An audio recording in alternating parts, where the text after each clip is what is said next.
আচমকা আগুন বনাঞ্চলে। এদিন পুরাতন মালদার যাত্রাডাঙ্গা বনাঞ্চলে আগুন জ্বলতে দেখে আতঙ্ক ছড়িয়ে পড়ে স্থানীয়দের মধ্যে। খবর পেয়ে ঘটনাস্থলে ছুটে আসে দমকল এবং বন দপ্তর বিভাগের কর্মীরা।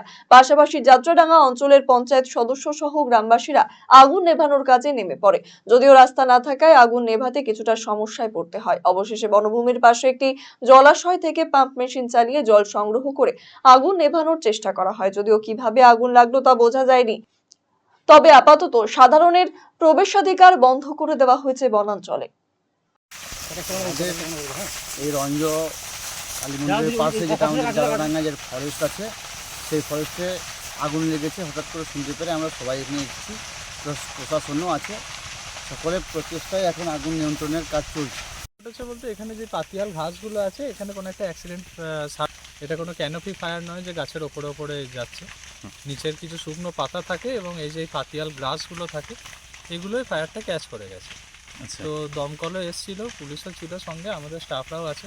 ওই প্রচেষ্টা ওই দিককার আগুনটাকে তো পুরোটাই নেভানো গেছে, এবার এই দিকটায় কিছুটা আগুন আছে, সেটা ওখানে নেভানো হচ্ছে। এখন কিছু বড় ব্যাপার না, এই জায়গাগুলো আমরা কন্ট্রোল করে দিলাম।